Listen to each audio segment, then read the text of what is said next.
Good morning everyone.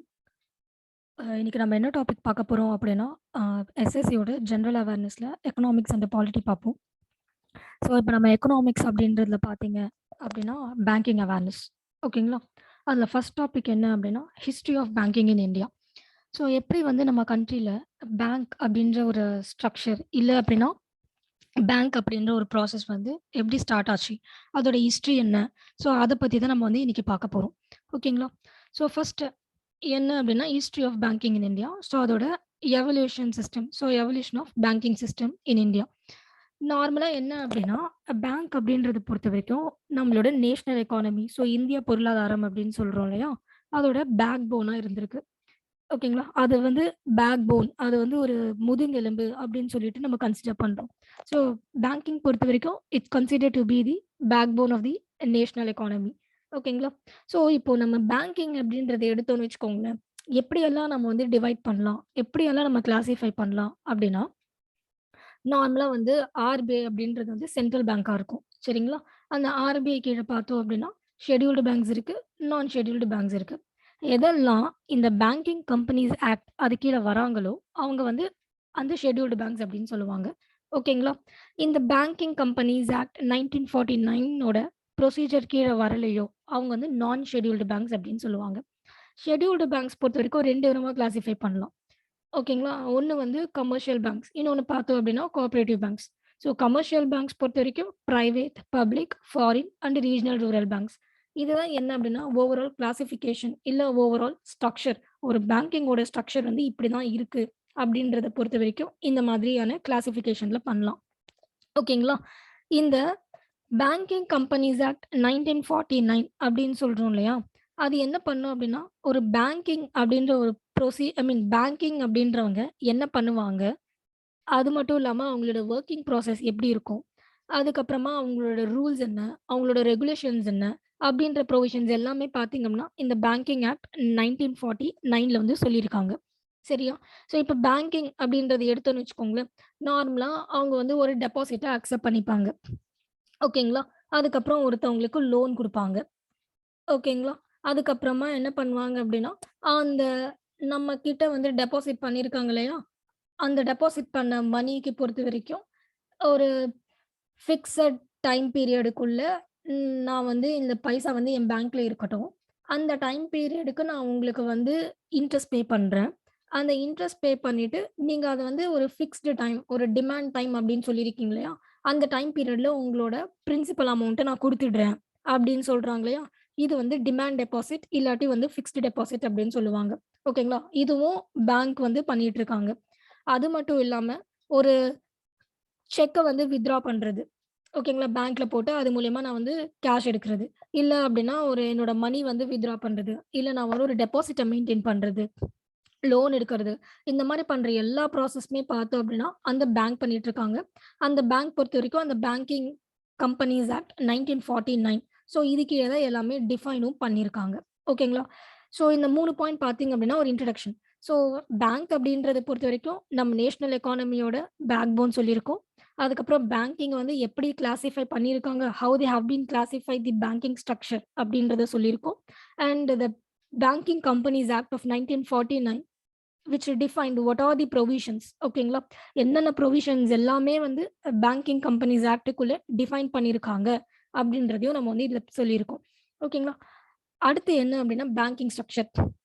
நம்ம சொன்னோம் இல்லையா? பேங்கிங் ஸ்ட்ரக்சர் அப்படின்றது வந்து எப்படி இருக்கணும் அப்படின்ட்டு. ஃபர்ஸ்ட் வந்து ஆர்பிஐ. ஓகேங்களா? ஆர்பிஐ பொறுத்தவரைக்கும் நம்மளோட சென்ட்ரல் பேங்க். அதுக்கப்புறமா பார்த்தீங்க அப்படின்னா ஷெட்யூல்டு பேங்க்ஸ். அண்ட் தென் நம்மளோட நான் ஷெட்யூல்டு பேங்க்ஸ். இந்த ஷெட்யூல்டு பேங்க்ஸ் அப்படின்னு சொல்றோம் இல்லையா? எதெல்லாம் அந்த பேங்கிங் ரெகுலேஷன்ஸ் இல்ல பேங்கிங் கம்பெனி ஆக்ட் கீழ வராங்களோ, இவங்க பார்த்தோம்னா இவங்க வந்து ஷெட்யூல்டு பேங்க்ஸ். ஓகேங்களா? யாரெல்லாம் இவங்க கீழ வரலையோ, இவங்க வந்து நான் ஷெட்யூல்டு பேங்க்ஸ். ஓகேங்களா? Next commercial banks. Commercial banks அப்படின்றத பொறுத்தவரைக்கும் எஸ்பிஐ, ஆக்சிஸ் பேங்க் இவங்கலாம் இருக்காங்க இல்லையா? பேங்கிங் பிசினஸ் பண்ணிட்டு இருக்காங்கல்ல, இவங்க தான் கமர்ஷியல் பேங்க்ஸ். அடுத்தது வந்து கோஆப்பரேட்டிவ் பேங்க். இந்த கூட்டுறவு வங்கி அப்படின்னு சொல்றோம்ல, இவங்க கோஆப்பரேட்டிவ் பேங்க்ஸ். ஓகேங்களா? அடுத்து கமர்ஷியல் பேங்க்ஸ்ல பார்த்தோம் அப்படின்னா, பப்ளிக் செக்டார் பேங்க்ஸ் இருக்காங்க. நெக்ஸ்ட் பிரைவேட் செக்டார் பேங்க்ஸ் இருக்காங்க. Next foreign sector banks. Next வந்து ரீஜினல் ரூரல் பேங்க்ஸ். ஓகேங்களா? இப்போ பிரைவேட் செக்டார் பேங்க்ஸ் எடுத்தோம்னு வச்சுக்கோங்களேன். Example Indian bank. Private I mean sorry public sector bank. ஓகேங்களா? இப்போ பப்ளிக் செக்டார் பேங்க் எடுத்தோம்னு வச்சுக்கோங்களேன். எக்ஸாம்பிள் வந்து இந்தியன் பேங்க். ஓகேங்களா? இந்த பப்ளிக் செக்டார் பேங்க்க ஏன் வந்து பப்ளிக் செக்டார் பேங்க் அப்படின்னு சொல்றோம்னா, அவங்களோட ஃபர்ஸ்ட் மோட்டிவ் அப்படின்றத பொறுத்தவரைக்கும், பீப்பிள்க்கு வெல்ஃபேர் ரிலேட்டட் ஆக்டிவிட்டீஸ குடுக்கணும். ஓகேங்களா? செகண்ட் தான் என்னன்னா, நான் வந்து சம்பாதிக்கணும், ப்ராஃபிட் மோட்டிவா இருக்கணும் அப்படின்னு சொல்லுவாங்க. அதே பிரைவேட்டா இருக்காங்கன்னு வச்சுக்கோங்களேன். பிரைவேட் பொறுத்தவரைக்கும், எனக்கு ஃபர்ஸ்ட்டு நான் வந்து ஏர்ன் பண்ணணும். என்னோடது பொறுத்தவரைக்கும் ப்ராஃபிட் மோட்டிவ். செகண்ட் தான் நான் வந்து பீப்பிள்க்கு வந்து வெல்ஃபேர் ஓரியன்டட் ஆக்டிவிட்டீஸ் எல்லாம் கொண்டு போய் குடுக்குறேன் அப்படின்றத சொல்லுவாங்க. ஓகேங்களா? அதே ஃபாரின் செக்டார் அப்படின்னா, ஃபாரின்லேருந்து இந்தியாவுக்கு வந்து இன்வெஸ்ட் பண்ணியிருக்காங்க பாருங்க. இவங்க பண்றது foreign sector banks. Next regional rural அப்படின்னு சொல்றோம் இல்லையா? இந்த ரீஜினல் ரூரல் அப்படின்றது பொறுத்தவரைக்கும், தமிழ்நாடோட கிராமின் பேங்க் ஒரு பர்ட்டிகுலர் ஜியோகிராபிக்கல் லொகேஷனுக்குள்ள அவங்க அவங்களோட பேங்கிங் ஆக்டிவிட்டீஸ பண்ணுவாங்க. இப்ப தமிழ்நாடு எடுக்கிறோம்னு வச்சுக்கோங்களேன். ஏதோ ஒரு டிஸ்ட்ரிக்ட்ல இல்ல ஒரு 2, 3 டிஸ்ட்ரிக்ட் சேர்த்து அந்த டிஸ்ட்ரிக்ட் பொறுத்தவரைக்கும் ரொம்ப அண்டர் டெவலப்ட்ல இருக்கும். ஓகேங்களா? இல்ல அது வந்து ரூரல் ஏரியாவா இருக்கலாம். அந்த இடத்துல நான் பேங்கிங் ஃபெசிலிட்டீஸ கொண்டு போய் ரீச் பண்ணணும். அங்க இருக்க பீப்பிளும் பேங்க்க வந்து ஆக்சஸ் பண்ணிக்கணும் அப்படின்றத பொறுத்தவரைக்கும் ரீஜினல் ரூரல் பேங்க்ஸா இருக்கும். ஓகேங்களா? ஸோ அப்ப ஆர்பிஐ பொறுத்தவரைக்கும் டாப் மோஸ்ட்ல இருக்காங்க. அவங்க கீழ ஷெட்யூல்ட், நான் ஷெட்யூல்ட், கமர்ஷியல், கோஆப்பரேட்டிவ். கமர்ஷியல்ல வந்து 4ஆ கிளாசிஃபை பண்ணியிருக்காங்க. Public sector, private sector, foreign and regional rural banks. ஓகேங்களா? Next history of banking system in India. So இப்போ இந்த history of banking system in India எடுத்தோம்னு வச்சுக்கோங்களேன். பேங்கிங் அப்படின்றது என்ன? ஒரு மணிய ட்ரான்ஸ்ஃபர் பண்ணலாம். அந்த மணி டிரான்சாக்ஷன் அப்படின்றது பார்த்தோம்னா, ஒரு செஞ்சுரி ஆஃப் இயர்ஸ்க்கு முன்னாடில இருந்தே நெறைய சேஞ்சஸ் வந்து வர ஆரம்பிச்சுட்டு இருக்கு. ஓகேங்களா?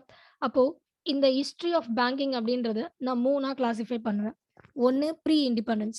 இண்டிபெண்டன்ஸ்க்கு முன்னாடி எப்படி இருந்துச்சு? பிஃபோர் 1947. இண்டிபெண்டன்ஸ்க்கு அப்புறமா எப்படி இருந்திருக்கு? அதுல 2 ஃபேஸ். ஒண்ணு செகண்ட் ஃபேஸ் பார்த்தோம்னா 1947லேருந்து 1991. தேர்ட் ஒன் பார்த்தோம்னா 1991லேருந்து அட் பிரசன்ட் பியாண்ட் வரைக்கும். ஓகேங்களா? ஸோ இப்ப banking during pre independence. Pre independence அப்படின்னா 1947க்கு முன்னாடி எப்படி இருந்திருக்குன்றது தான் ப்ரீ இண்டிபெண்டன்ஸ்க்கு முன்னாடி பார்க்க போறோம். ஃபார் எக்ஸாம்பிள் இப்போ நம்ம இந்தியாவ பார்த்தீங்க அப்படின்னா 2 செட் ஆஃப் பீப்பிள் ரூல் பண்ணியிருப்பாங்க. ஓகேங்களா? பிரிட்டிஷ் தான் ரூல் பண்ணியிருப்பாங்க. அந்த பிரிட்டிஷ்லயே 2 பேர். ஓகேங்களா? ஒண்ணு East Indian company. So company rule பண்ணாங்க. அதுக்கப்புறம் பிரிட்டிஷ் கிரவுன் வந்து ரூல் பண்ணாங்க. கம்பெனி ரூல் பண்றாங்க அப்படின்னா, பேட்டில் ஆஃப் பக்சர்ன்னு ஒரு ப்ராசஸ் ஒரு வார் நடந்திருக்கும். பேட்டில் நடந்திருக்கும். அது 1764ல நடந்துச்சு. அதுலருந்து பார்த்தோம்னு வச்சுக்கோங்களேன், 1858 வரைக்கும் கம்பெனி ரூல் பண்ணாங்க. அந்த 1858ல ஃபர்ஸ்ட் வார் ஆஃப் இண்டிபெண்டன்ஸ் நடந்திருக்கும். சிப்பாய் மியூட்டினி. அதுலருந்து 1947 வரைக்கும் நம்மள பிரிட்டிஷ் கிரவுன் வந்து ரூல் பண்ணாங்க. ஓகேங்களா? ஸோ அப்போ 1970ஸ்ல இருந்தே பேங்க் இருந்திருக்கு. ஓகேங்களா? அப்போ ஃபர்ஸ்ட் பேங்க் பார்த்தோம்னா, bank of Hindustan in 1970. But அந்த பேங்க் அவங்களோட வொர்க்கிங் ப்ராசஸ எப்ப ஸ்டாப் பண்ணாங்க அப்படின்னா, 1832ல வந்து ஸ்டாப் பண்ணிட்டு இருக்காங்க. அந்த டைம் பீரியட்ல 600 பேங்க்ஸ்க்கு மேல எஸ்டாப்ளிஷ் பண்ணாங்க. ஆனா வெறும் லிமிட்டடான பேங்க்ஸ் மட்டும் தான் சக்சஸ்ஃபுல் ரேட்ட அட்டைன் பண்ணுச்சு. ஓகேங்களா? அப்போ இருந்த பேங்க்ஸ் யாரு அப்படின்னா, the general bank of India, the bank of Bengal, the bank of Bombay, Oudh bank. அந்த அவுத் கமர்ஷியல் பேங்க் அப்படின்றது வந்து இப்போ இருக்க Uttar Pradesh. Next bank of Madras. இவங்க எல்லாம் பார்த்தோம்னு வச்சுக்கோங்களேன், அந்த டைம்ல எஸ்டாப்ளிஷ் ஆன சக்சஸ்ஃபுல் பேங்க்ஸ். ஓகேங்களா? அது மட்டும் இல்லாம இந்த ஃபேஸ் பொறுத்தவரைக்கும் 3 மேஜர் பேங்கோட அலையன்ஸ பார்த்திருக்காங்க. ஓகேங்களா? யார் யார் அப்படின்னா, bank of Bengal, bank of Madras, bank of Bombay. இத 3மே அவங்களோட அலையன்ஸ எஸ்டாப்ளிஷ் பண்ணவங்க யார் அப்படின்னா, அந்த ஈஸ்ட் இந்தியன் கம்பெனி. ஓகேங்களா? அப்போ அந்த 3 பேரும் சேர்ந்து தான் கடைசியா ஒரு இம்பீரியல் பேங்கா ஃபார்ம் பண்ணியிருப்பாங்க. அந்த இம்பீரியல் பேங்க் தான் இப்போ என்னவா இருக்கு அப்டின்ட்டு பார்த்தோம்னா, ஸ்டேட் பேங்க் ஆஃப் இந்தியாவா இருக்கு. அது ஸ்டேட் பேங்க் ஆஃப் இந்தியாவா எப்போ மாறுச்சு அப்டின்னா, 1955ல மாறியிருக்கு. அத தவிர்த்த மத்த பேங்க்ஸ் என்ன அப்டின்னா, Allahabad bank, Punjab national bank, bank of India, bank of Baroda, central bank of India. ஓகேங்களா? இப்போ நமக்கு வந்து அங்க 600 பேங்க்ஸ் அப்டின்னு சொல்லிட்டோம். அந்த 600 பேங்க்ஸ்ல ஒரு சில பேங்க் மட்டும் தான் சக்சஸ் ரேட்ட வந்து அட்டைன் பண்ணுச்சுன்னு சொன்னோம். அந்த சக்சஸ் ரேட்ட ஏன் அட்டைன் பண்ணல? ஏன் வந்து நெறைய பேங்க்ஸ் வந்து ஃபெயில் ஆயிடுச்சு? அப்படின்றதுக்கான ரீசன் என்ன அப்படின்னா, ஃபர்ஸ்ட் ரீசன் என்ன அப்படின்னா, Indian account holders had become a fraud prone. For example இப்போ இந்தியால பொறுத்தவரைக்கும் பேங்க் ஓப்பன் பண்ணிட்டாங்க. நெறைய பேரு பேங்க் ஓப்பன் பண்ணிட்டாங்க. அத பப்ளிக்கும் என்ன பண்றாங்க? இன்வெஸ்ட்டும் பண்றாங்க. ஓகேங்களா? ஒன்ஸ் அந்த இன்வெஸ்ட் பண்ணதுக்கு அப்புறமா என்ன பண்றாங்க அப்படின்னா, பேங்க் பொறுத்தவரைக்கும் திவால் ஆயிடுது. ஓகேங்களா? பேங்க்க வந்து ஒழுங்கா ரன் பண்ண முடியல. ஓகேங்களா? இல்ல அப்டின்னா, அவன் இன்வெஸ்ட் பண்ண காசெல்லாம் எடுத்துட்டு, அவன் வந்து வேற எங்கேயாச்சும் போயிடுறாங்க. ஓகேங்களா? இது fraud activities. Lack of machines and technology. இப்போ இருக்க மாதிரி நல்ல மிஷின்ஸு, டெக்னாலஜி அந்த விஷயம்லாம் எதுவுமே இல்ல. ஓகேங்களா? ஃபார் எக்ஸாம்பிள் இப்போ நம்ம வந்து இப்போ வந்து அது வந்து ஒரு நம்மளோட கரன்சி நோட் வந்து ஒரிஜினலா, டூப்ளிகேட்டான்னு கண்டுபிடிக்கிறதுக்கு நம்ம அந்த மிஷின் வச்சிருக்கோம் இல்லையா? பைசா எண்ற மிஷின். ஆனா, அப்போ அதெல்லாம் பெருசா கிடையாது. ஓகேங்களா? அது ஒரிஜினலா இல்ல டூப்ளிகேட்டா அப்படின்றதெல்லாம் ஒரு பெரிய ட்ராபேக்கா இருந்துச்சு. அப்புறம் ஹியூமன் எரர். அதே மாரி இப்போ நம்ம வந்து காசு போட்டதும் இதுல வந்து 10,000 இருக்கு அப்படின்னா, உடனே அது வந்து நமக்கு வந்து கவுண்ட் பண்ணி குடுத்துருது இல்லையா? அப்போ என்ன பண்ணிட்டு இருந்தாங்க அப்படின்னா, நம்மளே கையில தான் எண்ணிட்டு இருந்தோம். ஸோ, அந்த இடத்துல கண்டிப்பா ஹியூமன் எரர் வரும். டைமும் கன்சியூம் ஆயிட்டு இருந்துச்சு. அது மட்டும் இல்லாம நமக்கு வந்து ரொம்ப கம்மியான ஃபெசிலிட்டீஸ் தான் இருந்துச்சு. இப்போ இருக்க அளவுக்கு டெக்னாலஜி டெவலப்மென்ட்டும் கிடையாது. ஓகேங்களா? மேனேஜ்மென்ட் ஸ்கில் அப்படின்றது வந்து சுத்தமா கிடையாது. ஸோ இதெல்லாம் தான் ரீசன் பார்த்தீங்க அப்படின்னா, ஏன் அந்த 600 பேங்க்ஸ் இருந்துமே, ஒரு சில பேங்க் மட்டும் தான் சக்சஸ் ரேட்ட வந்து அட்டெயின் பண்ணுச்சு அப்படின்றதுக்கான ரீசன் இதுதான். ஓகேங்களா?